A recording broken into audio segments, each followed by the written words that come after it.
ലോകത്തിലെ number 1 best സെല്ലറായ Sai Baba എന്നും ജീവിക്കുന്നു എന്ന ബുക്കിൻ്റെ ഓഡിയോ വേർഷനാണ്. അതിൻ്റെ അധ്യായം 1, ബാബയുടെ ഷിർദിയും സമാധി മന്ദിരവും.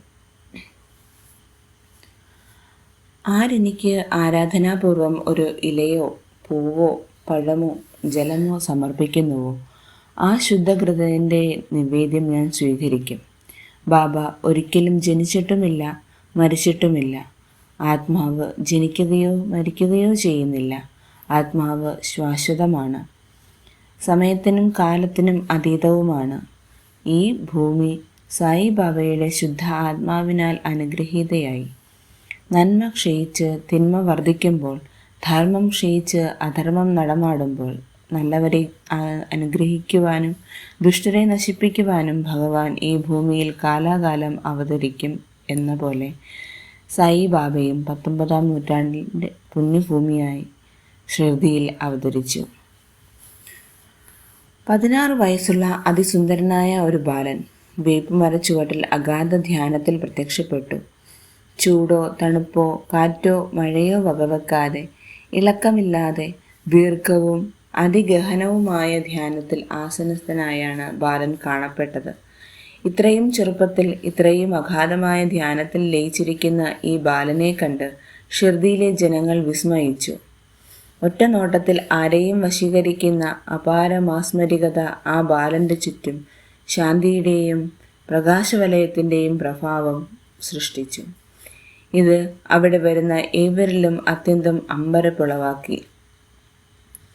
അദ്ദേഹം എവിടെ ജനിച്ചുവെന്നോ അദ്ദേഹത്തിൻ്റെ മാതാപിതാക്കൾ ആരെന്നോ എവിടെയെന്നോ വന്നുവെന്നോ ആർക്കും ഒരു നിശ്ചയവും ഉണ്ടായിരുന്നില്ല. സുന്ദരനായ 16 വയസ്സുള്ള ഈ ചെറുപ്പക്കാരൻ 3 വർഷത്തോളം ഷിർദിയിൽ തങ്ങി. അതിനുശേഷം പെട്ടെന്ന് കാണാതായി. പിന്നീട് ഒരു വിവാഹ പാർട്ടിയോടൊന്നിച്ച് വീണ്ടും ഷിർദിയിൽ ആഗതനായി. അപ്പോൾ അദ്ദേഹത്തിന് സുമാർ 20 വയസ്സായി കാണും. അതിനുശേഷം 60 വർഷത്തോളം 1918 മഹാസമാധിയാകും വരെ അദ്ദേഹം ഷിർദിയിൽ തന്നെ തങ്ങി. പലരുടെയും ഊഹം ശരിയാണെങ്കിൽ അദ്ദേഹം AD 1838 ജനിച്ചുവെന്നോണം കരുതാൻ. വിവാഹ പാർട്ടിയോടൊന്നിച്ച് വണ്ടിയിൽ നിന്നും ഷിർദിയിൽ ഇറങ്ങാൻ മഹൽ സാപ്പതി എന്ന പൂജാരി അദ്ദേഹത്തെ ഹായ് സായി എന്നുറക്കെ വിളിച്ചു. അന്നു മുതൽ സായി എന്ന പേരിൽ ഇന്ന് നമ്മുടെ ഹൃദയങ്ങളിൽ വസിക്കുന്ന ഷിർദി സായിബാബ അറിയപ്പെട്ടു. അത്യന്തം സുന്ദരനും തേജസ്വിയുമായ ഈ ബാലൻ തനിക്ക് താമസിക്കുവാൻ തിരഞ്ഞെടുത്തത് ഒരു ജീർണിച്ച മുസ്ലിം പള്ളിയായിരുന്നു. അതിന് അദ്ദേഹം ദ്വാരകാമയി എന്ന് നാമകരണം ചെയ്തു. സാക്ഷാൽ ശ്രീകൃഷ്ണൻ്റെ പേര് കേട്ട ദ്വാരക നാനാ മതസ്ഥർക്കും ജാതിക്കാർക്കും ദേശക്കാർക്കും ഒരേപോലെ ചെല്ലാൻ പറ്റുന്ന ഒരിടമായിരുന്നു. അതുകൊണ്ടായിരിക്കും ബാബയും തൻ്റെ മസ്ജിദിന് ദ്വാരകാമയി എന്ന പേര് നിർദ്ദേശിക്കുവാൻ കാരണമെന്ന് കരുതുന്നു. ഇവിടെയും ഏതൊരാൾക്കും ജാതിമത ഭേദമന്യേ ദരിദ്രരോ സമ്പന്നരോ എന്ന വ്യത്യാസമില്ലാതെ രോഗികൾക്കും ആരോഗ്യമുള്ളവർക്കും വിശ്വാസികൾക്കും അല്ലാത്തവർക്കും ഏവർക്കും പ്രവേശനം അനുവദിച്ചിരുന്നു. അന്നും ഇന്നും വ്യത്യസ്ത സമുദായങ്ങളിലും സംസ്കാരത്തിലും ഏതു രാജ്യത്തും ജനിച്ച ഏതൊരുത്തനും ബാബയുടെ മാന്ത്രിക ഭൂമിയായ ഷിർദിയിൽ ചെല്ലുവാനും അദ്ദേഹത്തിൻ്റെ ദയയ്ക്കും അനുഗ്രഹങ്ങൾക്കും പാത്രീഭൂതനാകുവാനും സാധിച്ചിരുന്നു. വെറും കൈയോടെ ആർക്കും മടങ്ങി പോകേണ്ടതായി വന്നിട്ടില്ല. ചെറുപ്പത്തിൽ ഒരു മുണ്ടും ഒരു നീണ്ട കുപ്പായവും തലയിൽ തുണി കൊണ്ടൊരു തലപ്പാവും ഉണ്ടായിരുന്നു ബാബയുടെ വേഷം. പൂക്കളെ ഏറ്റവും ഇഷ്ടപ്പെട്ട സായി ദ്വാരകാമയ്ക്ക് സമീപം സ്വന്തം കൈയാൽ നട്ടുനനച്ച് അതീവ ശ്രദ്ധയോടെ ഒരു പൂന്തോട്ടം സൃഷ്ടിച്ചു. ചെണ്ടുമല്ലിയും ജമന്തിയും മറ്റും. അതേ സ്ഥലത്താണ് ഇന്ന് നാം കാണുന്ന ആ മഹാത്മാവിൻ്റെ ദിവ്യശരീരം അടക്കം ചെയ്ത സമാധി മന്ദിരം. ബാബയുടെ സമാധിക്ക് കുറച്ചു വർഷങ്ങൾക്ക് മുമ്പായി ബാബയുടെ ഭക്തനും അതിസമ്പന്നനുമായ ബാപ്പു സാഹിബ് കൂട്ടി ബാബ ഒരു വാട പണിയുവാനും അതിൻ്റെ നടുക്ക് ഒരമ്പലം വയ്ക്കുവാനും തന്നോട് നിർദ്ദേശിച്ചതായി സ്വപ്നം കണ്ടു. ബാബയുടെ ഏറ്റവും അടുത്ത ഒരു ഭക്തനായ മാധവറാവു ദേശ്പാണ്ഡെ അഥവാ ശ്യാമയും അതേപോലെ സ്വപ്നം കണ്ടു. 2 പേരോടും ബാബ പറഞ്ഞ വാക്കുകൾ ഒന്നു തന്നെയായിരുന്നു. ക്ഷേത്രത്തോടുകൂടി ഒരു വാട നിർമ്മിക്കുവാൻ ഞാൻ എല്ലാവരുടെയും ആഗ്രഹങ്ങൾ നിവർത്തിയാക്കിത്തരാം. ബാപ്പു സാഹിബ് വളരെ വിനയാന്വിതനായ മനുഷ്യനും ഒരുപാട് സമ്പത്തിൻ്റെ ഉടമയുമായിരുന്നു. ഷിർദിയിൽ ഒരു താമസ സ്ഥലം പണിയുവാൻ അദ്ദേഹം നേരത്തെ തന്നെ ആഗ്രഹിച്ചിരുന്നു. ബാബയുടെ വാക്കുകൾ അദ്ദേഹത്തിൻ്റെ സ്വപ്നത്തിന് ചിറകുകൾ ചാർത്തി. ബാബയുടെ സമ്മതപ്രകാരം അവിടെ ഒരു വലിയ കൊട്ടാര സദൃശ്യമായ കൂട്ടിവാടയുടെ നിർമ്മാണ പ്രവർത്തനങ്ങൾക്ക് തുടക്കമിട്ടു. അതിനുള്ളിലെ ക്ഷേത്രത്തിൻ്റെയും അവിടെ പ്രതിഷ്ഠിക്കാൻ ഉദ്ദേശിക്കുന്ന കൃഷ്ണ വിഗ്രഹത്തിൻ്റെയും പ്ലാൻ വരച്ച് തയ്യാറാക്കി. ഒരിക്കൽ ലെൻസി ബാഗിലേക്ക് പോകുന്ന വഴി ബാബ അവിടുത്തെ നിർമ്മാണ പ്രവർത്തനങ്ങൾ നോക്കിക്കണ്ടു. പ്രവചിച്ചു, ഈ വാടയുടെ പ്രവർത്തനം കഴിഞ്ഞാൽ നാം ഇത് നമുക്കായി തന്നെ ഉപയോഗിക്കും. നാം ഇവിടെ വസിക്കും.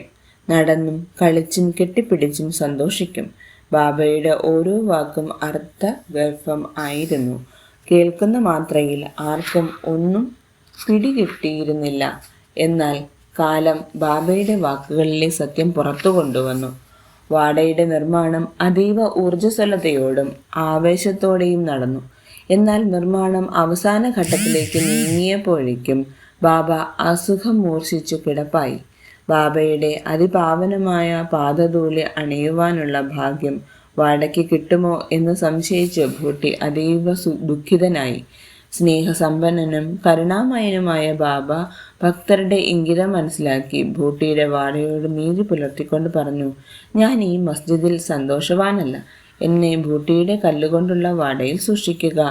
ബാബയുടെ ഇംഗിതമനുസരിച്ച് ഭൗതിക ശരീരം വാടയുടെ ഒത്ത നടുക്ക് മന്ദിരത്തിനോട് ഉദ്ദേശിച്ച സ്ഥലത്ത് തന്നെ അടക്കി.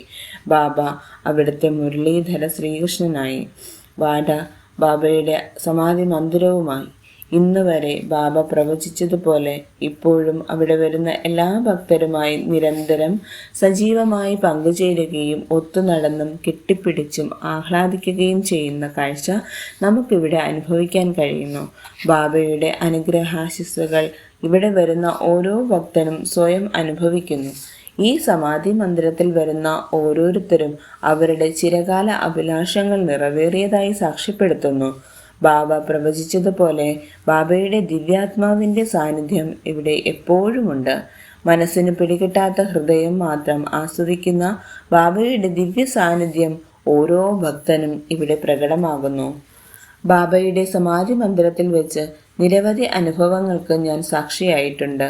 ബാബയുടെ ദിവ്യ സാന്നിധ്യം ഇവിടെ മാത്രമേ കാണാൻ കഴിയൂ എന്ന് അതിനർത്ഥവുമില്ല. ഒരുവൻ ശുദ്ധ ഹൃദയത്തോടെ എപ്പോൾ എവിടെ സ്മരിക്കുന്നുവോ അപ്പോൾ അവിടെ ബാബയുടെ സാന്നിധ്യം പ്രകടമാകും. എന്നാൽ സമാധി ഒരു മാന്ത്രിക കലവറ തന്നെയാണ്. അവിടുത്തെ ഓരോ ചുമരും കല്ലും ബാബയുടെ തുടിക്കുന്ന ആത്മാവിൻ്റെ പ്രതീകങ്ങളാണ്. ബാബയുടെ നിറസാന്നിധ്യം സമാധി മന്ദിരത്തിൽ എപ്പോഴും അനുഭവിച്ചു കൊണ്ടിരിക്കുന്നു. ആർക്ക് വേണമെങ്കിലും ആ സാന്നിധ്യത്തിൻ്റെ മാസ്മരികത നുകരുവാനും ബാബയിലേക്ക് എത്തിപ്പെടുവാനും സാധിക്കും. വാടയ്ക്ക് ബാബയുടെ ഗന്ധമാണ്. മിഴികൾ സമയവും എല്ലായിടത്തും ബാബയെ ദർശിക്കുന്നു. അവിടുത്തെ വായു പോലും ബാബയാണ്. അതാണ് ഷിർദി എന്ന സ്വർഗം.